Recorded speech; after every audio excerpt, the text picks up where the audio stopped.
നമസ്കാരം. കഥയല്ലത് ജീവിതത്തിലേക്ക് എല്ലാവർക്കും സ്വാഗതം. അമൃത ടിവിയും കേരള സ്റ്റേറ്റ് ലീഗൽ സർവീസസ് അതോറിറ്റിയും ഒന്നിക്കുന്ന ഈ പരിപാടിയിൽ ഇന്ന് നമുക്ക് നിയമസഹായം നൽകുവാൻ ഇവിടെ എത്തിച്ചേർന്നിട്ടുള്ള KELSA panel members, judicial member ബഹുമാന്യ judge Shri K Sasidharan Nair, advocate member Shri Thankachan, സാമൂഹ്യ പ്രവർത്തകൻ ശ്രീ VNP കൈമൾ. എല്ലാവർക്കും സ്വാഗതം.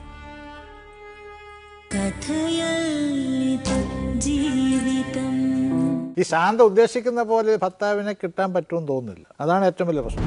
ആ എക്സ്പെക്ടേഷൻസ് വളരെ കൂടുതൽ. സാർ, ഒരു കാര്യമുണ്ട്. ഇതിപ്പോൾ ഈ ജഡ്ജ് അദ്ദേഹം പറഞ്ഞ പോലെ ഈ കുട്ടി എക്സ്പെക്ട് ചെയ്യുന്ന പോലത്തെ ഭർത്താവിനെ പോലെ നിങ്ങൾ പറഞ്ഞ പോലെ ഇയാൾ എക്സ്പെക്ട് ചെയ്യുന്ന പോലത്തെ ഒരു ഭാര്യയും കിട്ടില്ല. ശരി, അദ്ദേഹം പറഞ്ഞതാണ് എൻ്റെ വളരെ ശരി. രണ്ടുപേർക്കും ഉള്ള തെറ്റുകൾ രണ്ടുപേരും തിരുത്താൻ തയ്യാറാവണം. ഇയാള് ദേഹോപദ്രവം ചെയ്യുന്നത് നിർത്തിയേ പറ്റൂ. അതിൽ യാതൊരു കോംപ്രമൈസും ഇല്ല. അതേപോലെ ഈ കുട്ടിയുടെ സംശയരോഗം, ഒരുപക്ഷെ ഈ പറഞ്ഞ പോലെ ദേഷ്യത്തിന്റെ പേരിൽ ഇയാളിങ്ങനെ പലതും കാണിച്ചു കൂട്ടിയത് ഈ കുട്ടിയുടെ മനസ്സിൽ പലതും വേദന വിഷമം ഉണ്ടായിട്ടുണ്ടാവും. ഒരു ഭാര്യയല്ലേ ഒരു പെണ്ണിനെ കെട്ടിപ്പിടിച്ച് നിൽക്കുന്ന പോലെ ഒരു ഫോട്ടോ എന്നൊക്കെ പറഞ്ഞ വിഷമം ഉണ്ടാവും. എനിക്ക് ഞാൻ 11 കൊല്ലമായല്ലോ കല്യാണം കഴിഞ്ഞിട്ട്. 6 വർഷം എന്ന് മനസ്സിലായില്ല. ഇപ്പൊ ഇവര് പറയുന്ന ടൈമിങ്, ഇവള് പറയുന്നത് മിനിയാന്ന് കൊണ്ട് ഫോട്ടോ കാണിച്ചു, 4 കൊണ്ട് ഫോട്ടോ കാണിച്ചു പറയുന്നത്. ഇപ്പൊ ഈ കഴിഞ്ഞ പ്രാവശ്യം ഈ പറയുന്ന ഒരു കൊല്ലം മുമ്പാണ് ഇവള് ഈ പറയുന്ന കുട്ടറ മാമനെ വിളിച്ചു പറഞ്ഞു ഞാനും അവനുമായിട്ട് ഒരു തെറ്റ് പറ്റി, വേറൊരു പരിചയമോ അവരെ കുറിച്ച് വേറൊരു ബന്ധമോ എൻ്റെ ഇല്ല. പക്ഷെ സ്വന്തം ഭാര്യ തന്നെ നിന്റെ മരുമകൾക്കും എന്റെ മാമനും എന്റെ കെട്ടവനും തമ്മിൽ പ്രശ്നമുണ്ട് പറയുമ്പോ ആരും അവരെ പിടിച്ച് നിർത്തില്ല അവിടെ. അങ്ങനെയല്ല ആ കുട്ടി പറഞ്ഞത്. ആ കുട്ടി പറഞ്ഞത് മാമൻ ആ കുട്ടിയോട് പറഞ്ഞു എന്നാണ് പറയണത്. ഇപ്പൊ മാമനെ വിളിച്ചു ചോദിച്ചോളൂ. ഇപ്പൊ നിങ്ങൾ പറയുന്ന അയാളെ വിളിച്ചു ചോദിച്ചോളൂ. ഇപ്പൊ അയാള് എന്ത് പറയുന്നത് ചോദിച്ചോളൂ. ഈ അടുത്ത ദിവസത്തിലടക്കം എന്നെ വെച്ചിട്ട് കോയമ്പത്തൂർ വെച്ച് കണ്ടു, തൃശ്ശൂർ വെച്ച് കണ്ടു എന്നൊക്കെ പറഞ്ഞ് ആ കുട്ടിയുടെ വീട്ടിലേക്ക് വിളിച്ചു പറഞ്ഞു. ആ കുട്ടി എവിടെ പാലക്കാട് എവിടെ ജോലിക്ക് പോകുന്നിരുന്ന് ജോലിയെ കളഞ്ഞു. ആ കുട്ടി എൻ്റെ പേരിൽ വനിതാ കമ്മീഷനിൽ കേസ് കൊടുത്തു. എൻ്റെ പേരിൽ വനിതാ കമ്മീഷനിൽ കേസ് കൊടുത്തപ്പോൾ നീ എന്തിനാണ് വനിതാ കമ്മീഷനിൽ ഇയാളുടെ പേരിലല്ലല്ലോ കൊടുക്കേണ്ട, ആ സ്ത്രീ നിന്നെക്കുറിച്ച് പറഞ്ഞത് ആ സ്ത്രീയല്ലേ, ആ സ്ത്രീയുടെ പേരിലല്ലേ കൊടുക്കേണ്ടെന്നാ ചോദിച്ചത്. ഇവര് വിളിച്ചു പറഞ്ഞു ശാന്തയെ പ്രതിയാക്കാതെ എതിർകക്ഷിയാക്കാതെ നിങ്ങൾക്കെതിരായിട്ട് മാത്രമായിട്ട് അവിടെ കൊടുത്തോ? ഇയാളുടെ പേരിലാണ് ചേർത്തി കൊടുത്തത്. ഇയാളുടെ അഡ്രസ്സ് ക്ലിയർ ആയി കൊടുക്കാത്ത കാരണം അവർക്ക് അവിടെ പോകാൻ പറ്റിയിട്ടില്ല. രണ്ടുപേരുടെ പേര് ഭാര്യയും ഭർത്താവും തമ്മിൽ ഒത്തു കളിക്കണം പറഞ്ഞിട്ടാണ് ആ കുട്ടി കൊണ്ട് കേസ് കൊടുത്തത്. അല്ല, അത് ചിലപ്പോൾ നിങ്ങളും അവരും തമ്മിൽ ഒത്തു കളിച്ചാണോ? അങ്ങനെ ആയിക്കോടുന്നില്ല. എനിക്കിപ്പോ ഇത് മൊത്തത്തിൽ എന്ത് കളിയാണെന്നുള്ളത് എനിക്ക് തന്നെ പിടുത്തമില്ല. ഇപ്പൊ ഇവര് പറയുന്ന ഇന്നത്തെ ഈ ഒരു കുട്ടിയുടെ കാര്യം എന്നെ കെട്ടിയ 11 കൊല്ലമായി. 11 കൊല്ലമായിട്ട് എന്റെ കൂടെ മര്യാദയ്ക്ക് ഇരുന്നിട്ടില്ല. മര്യാദയ്ക്കെന്നല്ല, എന്റെ വീട്ടിൽ വന്ന് ഇരുന്നിട്ട് തന്നെ ഇല്ല.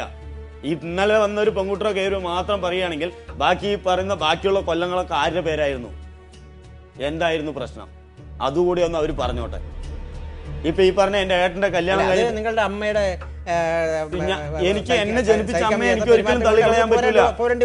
ഒരിക്കലും എനിക്ക് എന്റെ അച്ഛനെയോ അമ്മയോ എനിക്ക് കൂടപ്പറപ്പുകളെ എനിക്ക് തള്ളിക്കളയാൻ ഇവര് മര്യാദയ്ക്ക്. എന്നിട്ട് ഇപ്പൊ അങ്ങനെയാണെങ്കിൽ ചാവക്കാട് പോയി ഇരുന്ന കാലഘട്ടത്തിൽ എന്റെ കൂടെ പൂർണ്ണമായി ഇരുന്നതാണെന്നുണ്ടെങ്കിൽ എനിക്ക് ഈ അമ്മയുടെയോ സഹോദരങ്ങളുടെ ഒന്നും ഇവര് വിട്ടുപോയാലും എനിക്ക് ഇന്ന് കൊടുവായൂർ നാട്ടിൽ തന്നെ ഒരു വാടക വീടെടുത്തു ഞാൻ താമസിച്ചു. എന്റെ ഭാര്യ എന്റെ കൂടെ തന്നെ ഇരിക്കുന്നുള്ള ഉറപ്പെനിക്കില്ല. ഞാൻ അനിയത്തി ആസ്പത്രിയിലായപ്പോ നിങ്ങളാണോ പറഞ്ഞത് ആസ്പത്രിയിൽ? ഒരിക്കലും അല്ല മാഡം. അല്ല എന്റെ ഭർത്താവാണ് പറഞ്ഞത് ഹോസ്പിറ്റലാണ് നമുക്ക് അവിടെ പോകാന്ന് ഇത്ര നേരം വരെ അത് ശരിയായിരിക്കാം, ഹോസ്പിറ്റലിലാണ് അവിടെ പോകാമെന്ന് പറഞ്ഞു, നിങ്ങൾ പോയി അവിടെ ചെന്ന് കണ്ടു. കണ്ടിട്ട് പിന്നെ നിങ്ങൾ പിന്നെ തിരിച്ചങ്ങ് ചാവക്കാട് പോവാൻ എന്താ? അത് കഴിഞ്ഞിട്ട് 2 മാസം കഴിഞ്ഞിട്ട് മേഡം, അത് കഴിഞ്ഞ് 2 മാസം കഴിഞ്ഞിട്ട് വല്യച്ഛൻ മരിച്ചു.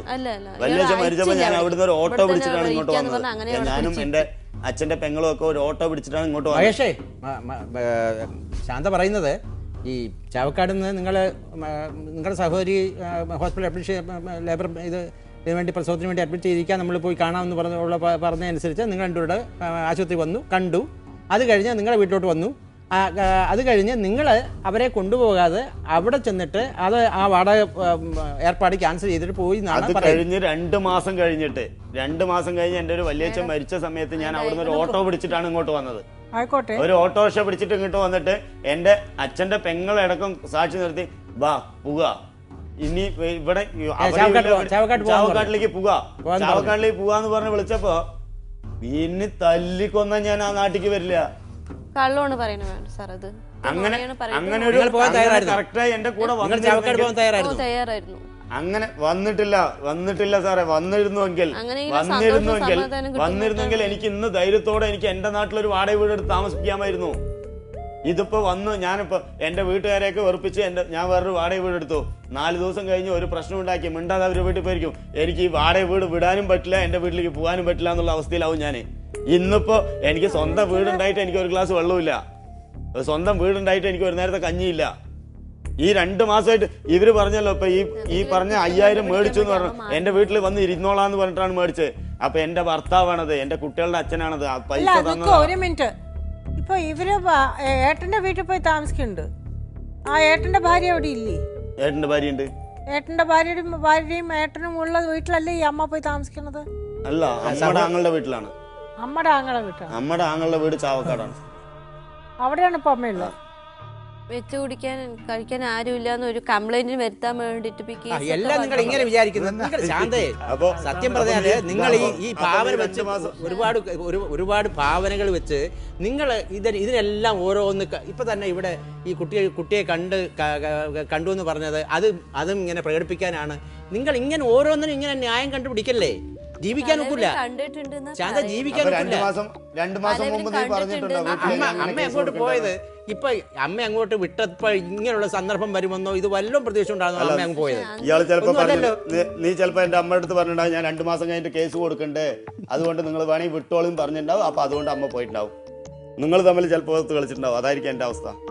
ഞാനിപ്പോ പാതി നിൽക്കുന്നത് അതുകൊണ്ടായിരിക്കാം. നിങ്ങളുടെ അമ്മ കാരണമാണ് നിങ്ങളുടെ ജീവിതം ഇങ്ങനെ ആയതെന്നാണ് ആ കുട്ടി പറഞ്ഞത്. ഒരിക്കലും അല്ല. സ്ത്രീധനത്തിന്റെ പേരിലാ തുടങ്ങിയതെന്നാ പറഞ്ഞത്. സ്ത്രീധനത്തിന്റെ പേരിൽ ഇത്ര നേരം വരെ ഒന്നും പറഞ്ഞിട്ടില്ല മേഡം. ഞങ്ങളോട് ആദ്യമേ പറഞ്ഞത് സ്ത്രീധനം ഒന്നും കൊണ്ടുപോയി. ഞാൻ പറഞ്ഞോട്ടെ, സ്ത്രീധനം കൊടുക്കാത്തോണ്ടാണ് ഇവർ അടുക്കളയിൽ പോയിട്ട് ഊണ് കഴിക്കാൻ വെള്ളം എടുത്ത് കുടിക്കുകയാണെങ്കിലും പിന്നെ വീട്ടിൽ നിന്ന് കൊണ്ടുവന്ന ഗ്ലാസ് എടുത്ത് കുടിക്കണമുണ്ടല്ലേ, പട്ടിയെ പോലെ തിന്നാൻ മാത്രം വരും, അവിടെ നിന്നൊന്നും കൊണ്ടുവന്നില്ലല്ലോ എന്ന് പറഞ്ഞാൽ അങ്ങനെ സ്ത്രീധനത്തിൻ്റെ പേരിൽ ഒരുപാട് കുത്തി കാണിക്കലും തിന്നാൻ പോകുന്ന സമയത്ത് ഇങ്ങനെ പറയലും അങ്ങനെ എന്നും ആ അമ്മ സ്ത്രീധനത്തിൻ്റെ പേരിൽ എന്നും പ്രശ്നം ഉണ്ടാക്കിയിരുന്നു. അത് കേട്ടോണ്ട് വരുന്ന നിങ്ങളും അതിന് യാതൊരു തരത്തിലും പ്രതികരിക്കില്ല, ഒരിതുമില്ല. അങ്ങനെ ആയിട്ടാണ് ആ കുട്ടിക്ക് വല്ലാത്ത വിഷമമായതെന്ന് പറയുന്നു. അതിന് പുറമെ നിങ്ങളുടെ തല്ലും. ഇതാണ് ആദ്യം ഞങ്ങളോട് പറഞ്ഞ ആരോപണം. സ്ത്രീധന പ്രശ്നം ഇത്ര നേരം വന്നിട്ടില്ല. എൻ്റെ കുടുംബത്തിൽ ആർക്കും വന്നിട്ടില്ല. എൻ്റെ ഏടത്തിയമ്മയ്ക്കോ ഇല്ലിപ്പന്നോ പെങ്ങൾ കൊടുത്തതിലോ ഞാൻ 4 പെങ്ങന്മാർ, എൻ്റെ ചെറിയ അമ്മയുടെ അനിയൻ്റെ മക്കളടക്കം 4 പെങ്ങന്മാരാണ്. ഇത്ര നേരം വരെ ആർക്കും സ്ത്രീധന പ്രശ്നങ്ങളോ ഇപ്പൊ കൊണ്ടുവന്നതിൽ കുറഞ്ഞു എന്നോ കൊണ്ടുപോയതിൽ കുറഞ്ഞു എന്നോ ഇത്ര നേരം ആരും തമ്മിൽ ഒരു വാക്കില്ല. ഇവൾ വന്നിരുന്ന കാലഘട്ടം മുതൽ ഇവൾക്ക് ഞാൻ അങ്ങോട്ട് എന്തെങ്കിലും ചെയ്യാന്നല്ലാതെ ഇങ്ങോട്ട് ഒന്നും ഞാൻ വളരെ കുറച്ചേ തന്നല്ലോ. അതിലൊരു നെക്ലസും കമ്മലും ആദ്യമേ വന്ന 3-ാം ദിവസം തന്നെ നിങ്ങൾ കൊണ്ടുപോയി എന്ന് പറയുന്നു. നെക്ലസും കമ്മലും ഒന്നും ഞാൻ കൊണ്ടുപോയിട്ടില്ല. ഈ 11 കൊല്ലമായിട്ട് എനിക്കെന്ന് പറഞ്ഞിട്ട് ഇൻസാഫിലുണ്ടായിരുന്നു, കുടുംബശ്രീയിലുണ്ടായിരുന്നു, എല്ലാത്തിലും ഇവരുടെ വീട്ടിന്റെ ഭാഗത്ത് എല്ലാത്തിലും സ്ത്രീകളായിട്ടുള്ള എല്ലാ പരിപാടികളിലും ഉണ്ടായിരുന്നു. എന്നെ കല്യാണം കഴിച്ചതോടുകൂടി എല്ലാം സ്റ്റോപ്പ് ചെയ്തു. എല്ലാ ഷോപ്പ് ചെയ്ത് ഇത്ര നേരം വരെ അവരുടെ കൈ കൊണ്ട് എനിക്ക് 1 ഉറുപ്പ്യ ഇത്ര നേരം കിട്ടിയില്ല. എനിക്ക് വേണ്ട, ഞാൻ ചോദിച്ചിട്ടുമില്ല. പക്ഷേ മഹേഷ്, ഈ ശാന്ത സ്ത്രീധനത്തെക്കുറിച്ചുള്ള ഒരു പരാതി പറയുന്നുണ്ടെങ്കിൽ തന്നെ സ്ത്രീധനവുമായിട്ട് ബന്ധപ്പെട്ട വലിയ വലിയ പീഡനങ്ങളുള്ള രീതിയിലൊന്നും ഒരു ഇഷ്യൂ പറയുന്നില്ല. പിന്നെ ആ അലമാരി കൊണ്ടുവന്നതിനെ സംബന്ധിച്ച് അത് എന്തോ പൊട്ടിച്ചു കളഞ്ഞു. അത് നിങ്ങളെ താക്കോല് ഇത് അതുവരെ കൊടുത്തില്ലായിരുന്നു. എന്തുവാ സംഭവം?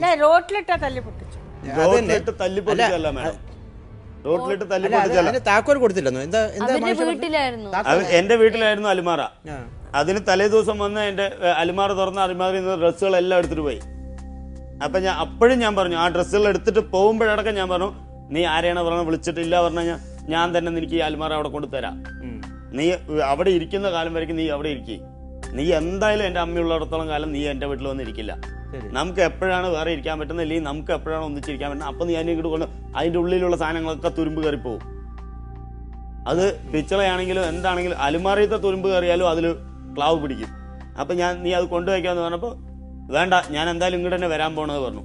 ഓ ശരിയെന്ന് പറഞ്ഞു.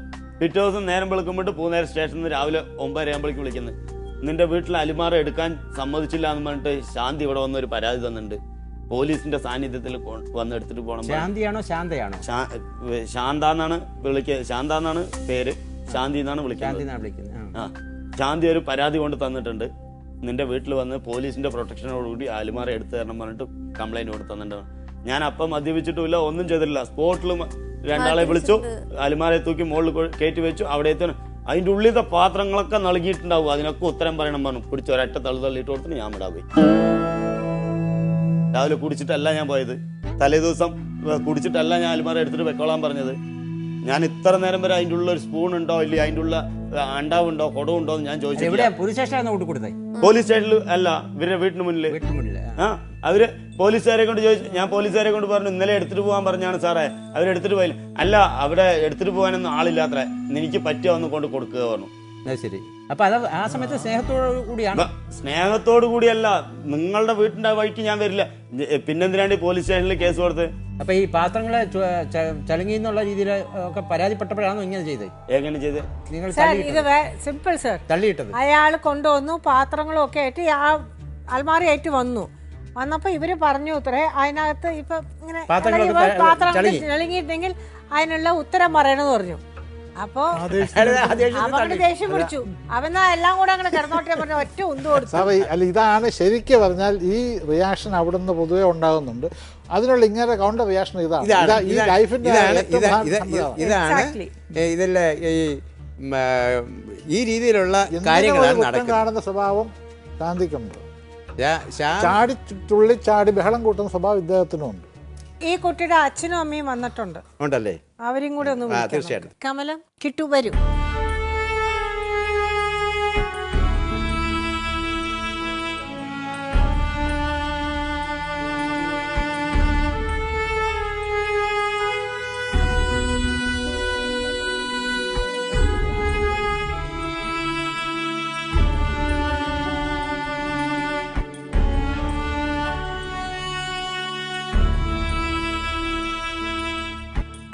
പെങ്ങളുടെ പറഞ്ഞ എന്താണ് അമ്മാനപ്പാൻ, നീ എന്തിനാ പെങ്ങളെ നിങ്ങൾ ഇത്രയും ചിലവിറക്കിയത്, ആളൊന്നും വന്നിട്ടില്ലല്ലോ എന്ന് എൻ്റെ പെങ്ങളുടെ അമ്മാനച്ഛൻ പറഞ്ഞിട്ടുണ്ടായിരുന്നു എൻ്റെ അടുത്ത്. 4000 ഉറുപ്പ്യ ഞാൻ എണ്ണി കൊടുത്ത് സ്വന്തം പോലെ കല്യാണം കഴിഞ്ഞ് ഇയാൾ ഓണത്തിന് വിരുന്ന് കഴിഞ്ഞിട്ട് പിന്നെ പഴവും തേങ്ങയോ എന്തൊക്കെയോ വേണ്ടിയിട്ട് ഇവരുടെ സൽക്കാരത്തിൽ അങ്ങനെയുണ്ട് അത്ര.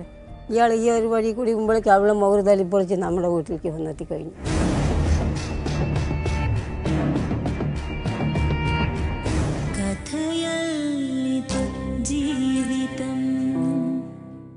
നിങ്ങൾക്ക് ഇപ്പൊ എത്ര വയസ്സുണ്ട് അച്ഛനും അമ്മയ്ക്കും? എനിക്ക് 62. ഇയാൾക്ക് 86 കഴിഞ്ഞു, 87ാമത്തെ വയസ്സ്. അമ്പോ, 10-25 വയസ്സിന്റെ വ്യത്യാസം. ആ, അന്നത്തെ വലിയ വയസ്സല്ലേ പണ്ടൊക്കെ. എത്ര വയസ്സിലാണ് കല്യാണം കഴിഞ്ഞത്? എന്റെയാ 20-25 വയസ്സാവും. അന്ന് പണ്ട് ഒന്നുമില്ലല്ലോ. 48 വയസ്സാവും അപ്പോഴാണ്. അപ്പൊ വയസ്സിന്റെ 25 വയസ്സ് അവർക്കെന്ന് പറഞ്ഞാൽ 50 വയസ്സായി. അത് ഇയാള് മൈസൂർ പോയി വന്നതും വയസ്സൊന്നും നോക്കിയില്ല, ഒരു സ്വന്തത്തിലായി കല്യാണം. ഞങ്ങള് അല്ല ഇപ്പൊ എന്താണ് ഈ മകളുടെ കാര്യത്തിൽ എന്താണ് മകള് പറഞ്ഞാൽ ഇതാ 10 കൊല്ലമായി കഴിഞ്ഞു, അവിടെയും ഇവിടെയായി കഴിയും. ഇത് പൊതുവെ തല്ലുകൊള്ളും, വീട്ടിൽ വരും, ആശുപത്രി കൊണ്ടുപോകും. പിന്നെയും കുറേ നിൻ്റെ വ്യത്യാസം എന്താണ്, നീ വരുന്നില്ല എന്ന് ഒരു ഭാഷ. പിന്നെ സാറുമാരിൻ്റെ അടുത്തേക്ക് പറയാൻ പറ്റില്ല, അങ്ങനെയുള്ളതാണ് പറയണത്. നീയാണ് കേടുവരുത്തണമെന്നുള്ളത്. പിന്നെ ആ കുട്ടി ജീവിതമല്ലേ വന്ന് പോകും. 10 ദിവസം നേരെ ഇരിക്കില്ല, അങ്ങനെ വന്ന് ഇപ്പോൾ ഇരിക്കാൻ തുടങ്ങിയിട്ട് 5 വർഷം വീട്ടിലായി. ഈ 5 വർഷവും ഞങ്ങൾ പൂന്നേരം പോലീസോടുകൂടി ഞങ്ങൾ പാതുകാപ്പിൽ ഞങ്ങൾ ഇരുന്നിരിക്കുകയാണ്. പാതുകാപ്പിൽ അവരിനെ വിളിക്കും. പാതുകാപ്പ് മനസ്സിലായി? പാതുകാപ്പ് സുരക്ഷ.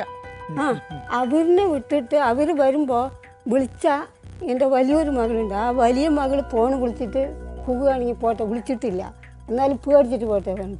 വിളിച്ചാൽ ഈ വണ്ടിയും കൊണ്ട് നേരെ വടക്കോട്ടേക്ക് ഒരു പാതയുണ്ട്, ആ വഴിക്ക് പോയിട്ടുണ്ടോ എന്ന് ചോദിച്ചു നോക്കി. അത്രയും ഞങ്ങളെ റോട്ടെടുപ്പിച്ചു. ഈ വയസ്സായ ആളിന് നല്ലൊരു ദിവസം, ഏഴ് ദിവസം ഇയാൾ വിളക്ക് തേക്കി, ആ കുട്ടി ഉള്ളു തുടയ്ക്കുന്നു. ഞങ്ങളെല്ലാവരും അമ്മയും മക്കളും ഇതായിട്ടിരിക്കുന്നു. തുടയ്ക്കലും എൻ്റെ വിചാരം മലയ്ക്ക് പോയി വന്ന് കുട്ടികൾക്ക് പ്രസാദം കൊണ്ടുവന്നിട്ടുണ്ടാകും എന്നാണ് ഞാൻ വിചാരിച്ചത്. ഫോണും ഒരേ ചവിട്ടും തല്ലും അങ്ങനെ കഴിഞ്ഞു. പിന്നെയാണ് ഒരു ദിവസം വന്നിട്ട് ഈ 2 പല്ലിനെ ഇളക്കുകയും ചെയ്തു, തല്ലുകയും ചെയ്തു. അവൾക്ക് സഹിക്കാൻ പറ്റുന്നില്ല. പോകുന്നേരം സ്റ്റേഷനിലേക്ക് വിട്ടു, ആരും നോക്കിയില്ല. തല്ലുകൊണ്ട് അതിൻ്റെ ദേഹം നോക്കി അങ്ങനെ ഉണ്ടാവുള്ളൂ. അവിടെ കൊണ്ടുപോയി അവർ ചുറ്റൂർ ആശുപത്രി കൊണ്ടുപോയി അതിന് ചെക്കപ്പ് ചെയ്ത്. അപ്പോൾ അവർ പറഞ്ഞു, നിനക്ക് ഇത്ര വലിയൊരു ഭർത്താവ് വേണോ ചോദിച്ചു. വേണ്ട, വെച്ചൂടെ, അന്വേഷിച്ചാൽ മതി, നിങ്ങൾ അന്വേഷിച്ചിട്ട് സത്യം നേരമെന്ന് മാത്രം. അപ്പോൾ വേണോ ചോദിച്ചല്ല, എൻ്റെ ജീവിത പ്രശ്നമല്ലേ, ഞാൻ വേണ്ട വയ്ക്കേണ്ടതല്ലല്ലോ എന്ന് പറഞ്ഞു. മൊത്തം ഞങ്ങൾ കേസ് കൊടുക്കാൻ പോയിട്ടില്ല. നമുക്കൊരു മൂത്ത മകനുണ്ടെങ്കിൽ എന്തെങ്കിലും ചെയ്തു പോയാലേ അത് നമ്മൾ തെറ്റെടുത്തുള്ളൂ. അയാളുടെ നേരെ ഉണ്ടെന്നാണല്ലോ പറയണേ. ആരിൻ്റെ? ഞങ്ങൾ കൊടുത്തിട്ടില്ല. ഞങ്ങൾ കൊടുത്തു പറഞ്ഞ ഇയാളിനെ നിങ്ങൾ കൊടുത്തിട്ടില്ലേ? കൊടുത്തിട്ടുണ്ട്. പുതുനേരത്തല്ലേ മേഡം പ്രശ്നം ഉണ്ടാക്കാൻ വരുമ്പോ ഈ പാത്രങ്ങൾ തല്ലി ഓടിച്ചു എന്നൊക്കെ വരുമ്പോ അവര് പറയും കംപ്ലൈന്റ് കൊണ്ടുവരൂ, എന്നിട്ട് എന്താ പറയൂന്ന് പറയാം. അവര് വന്നു പോലീസുകാരെ ഈ അൽമാറ കൊണ്ടുവന്ന് വരെ അവൻ കൊണ്ടുവന്ന് കണ്ട് ഒക്കത്തിന് തല്ലി അണ്ടാവിനെയൊക്കെ അത് കോട്ടപ്പെട്ടിട്ട് നനങ്ങിയിട്ടുണ്ട്. ഒക്കത്ത് അവിടെ കൂടിയാക്കി. അപ്പം തന്നെ പിന്നെ സ്റ്റേഷനിലേക്ക് വിളിച്ചു പറഞ്ഞു. അവർ വന്നു, അതിനടുത്ത് ഉള്ളിടുക, അതിനൊക്കെ ഇനി കണ്ണാടി വെച്ച് കൊടുക്കണമെന്ന് ചോദിച്ചറിയും. പക്ഷെ കംപ്ലൈന്റ് കൊടുക്കാതെ പോലീസ് കേസ് എടുക്കില്ലല്ലോ, പോലീസ് ഒന്നും ചെയ്യില്ലല്ലോ. ഇല്ല പരാതി കൊടുക്കാണ്ട് ചെയ്യില്ല. അതെ. അപ്പോൾ ഞങ്ങളെന്ത് അല്ല പോയി, ഞങ്ങൾ ഈ കുട്ടിയും അവനും വന്നിട്ടുണ്ടായിരുന്നു. നീ അവരുടെ അലുമാറ ഇവിടെ കേസിന് അതിനെപ്പറ്റി പരാതി പറഞ്ഞ ജീവിതം, അപ്പോഴും ജീവിതമാണ് വലുത്, ജീവിതമല്ലേ, നമ്മളങ്ങനെ ചെയ്യാൻ പാടില്ലല്ലോ പറഞ്ഞിട്ട് അവിടെ പോയി ഈ സാധനങ്ങൾ കൊണ്ട് വെച്ചാൽ പിന്നെയും ഇവിടുത്തെ ചാടുക ചെയ്യുന്നു. എന്ത് പറഞ്ഞാലും അവനെ ചവിട്ടിൻ്റെ ഉള്ളിൽ പോലില്ല, എന്ത് പറഞ്ഞാലും ചവിട്ടിൻ്റെ പോലും ഞങ്ങളെ എന്ത് പറഞ്ഞാലും കേൾക്കില്ല.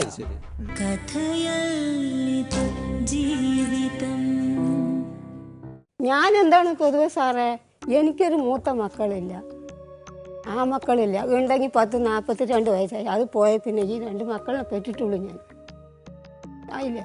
അപ്പം ഞാൻ അത്രയും രീതിയിരിക്കുമ്പോൾ എനിക്ക് മക്കളില്ലാത്തതിന് വന്നവരല്ലേ നമുക്ക് മക്കൾ എന്ന് പറഞ്ഞ് ഇത്രത്തോളം ആൺകുട്ടി മരിച്ചു. നേരത്തോട് നേരം വിളിക്കും, അത് പോയ പ്രസവിച്ച ഉടനെ മരിച്ചത് ഞാൻ. അപ്പൊ ഈ 2 പെൺകുട്ടികൾ അതെ, ആൺകുട്ടി ജനിച്ച ഉടനെ മരിച്ചു. ചൊവ്വാഴ്ച പ്രസവം പിന്നെ പെറ്റു, ബുധനാഴ്ച മരിച്ചു ആശുപത്രി, ചിറ്റൂർ ആശുപത്രി. അപ്പോൾ ഈ 2 മക്കളിലെയും ഞാൻ പാടത്തിറക്കാനോ ഒന്നിനത് അപ്പോഴും പറഞ്ഞു, അവളും പറഞ്ഞു സാമ്പത്തിക ശേഷിയില്ല, ഞങ്ങൾക്ക് തരാനില്ല. അവൻ്റെ അപ്പൻ 4-5 മറി നമ്മുടെ വീട്ടിൽ വന്നു, അമ്മ പെങ്ങളും എല്ലാം നമ്മുടെ വീട്ടിൽ വന്ന് അനുഭവത്തോടു കൂടി പലസേന് 4000 ഉറുപ്പ്യ ഞാൻ കൊടുത്ത്. പിന്നെ 80 ആൾ വരും പറഞ്ഞു, 80 ആളുമില്ല, ആരുമില്ല. 80 ആൾ വരുമ്പോഴത്തെ ആരുമില്ല. അങ്ങനെ 4000 ഉറുപ്പ്യ ഞാൻ ഈ പലസേനി അമ്പലത്തിലാണ് താലി കെട്ടിക്കൊണ്ട് വന്നു. എങ്ങനെയാണ് പലസേന അമ്പലത്തില് 80 ആൾ വരും പറഞ്ഞു, ചോദിച്ചു നോക്കണം. 80 ആൾ വരും കല്യാണത്തിന്. അതിൽ നമ്മുടെ എല്ലാവരും അറിഞ്ഞിട്ടാണ്, എല്ലാവരും അറിയാണ്ട് ഇപ്പോൾ ഇവർ തമ്മിട്ട് കഴിഞ്ഞാലേ നാളെ എന്തെങ്കിലും വന്നാൽ നമുക്കൊരാൾ വേണമല്ലോ, വേണ്ടേ. അപ്പോൾ എല്ലാവരും ഞങ്ങളുടെ സമുദായം അവനൊന്ന് ഇയാളൊന്നും പലിശേന അമ്പലത്തിൽ വെച്ച് കല്യാണം കഴിഞ്ഞു അത് അതിലുണ്ട് 80 പേര് വരുന്ന പറഞ്ഞു ആരും വന്നില്ല. ഇല്ല വന്നില്ല. അപ്പോൾ അവർ വെച്ച സാധനം മുഴുവൻ പിന്നെ പെങ്ങളുടെ പറഞ്ഞ എന്താണ് അമ്മാനപ്പൻ നീ എന്തിനാ പെങ്ങളെ നിങ്ങൾ ഇത്രയും ചിലവിറക്കിയത് ആളൊന്നും വന്നിട്ടില്ലല്ലോ എന്ന് എൻ്റെ പെങ്ങളുടെ അമ്മാനച്ഛൻ പറഞ്ഞിട്ടുണ്ടായിരുന്നു എൻ്റെ അടുത്ത്. 4000 ഉറുപ്പ്യ ഞാൻ എണ്ണി കൊടുത്ത് സ്വന്തം പോലെ കല്യാണം കഴിഞ്ഞ് ഇയാൾ ഓണത്തിന് വിരുന്ന് കഴിഞ്ഞിട്ട് പിന്നെ പഴവും തേങ്ങയോ എന്തൊക്കെയോ പറഞ്ഞിട്ട് ഇവരുടെ സൽക്കാരത്തിൽ അങ്ങനെയുണ്ട് അത്ര. ഇയാൾ ഈ ഒരു വഴി കൂടി മുമ്പോഴേക്ക് അവളെ മുഖർ തല്ലിപ്പൊളിച്ച് നമ്മുടെ വീട്ടിലേക്ക് വന്നെത്തി കഴിഞ്ഞു.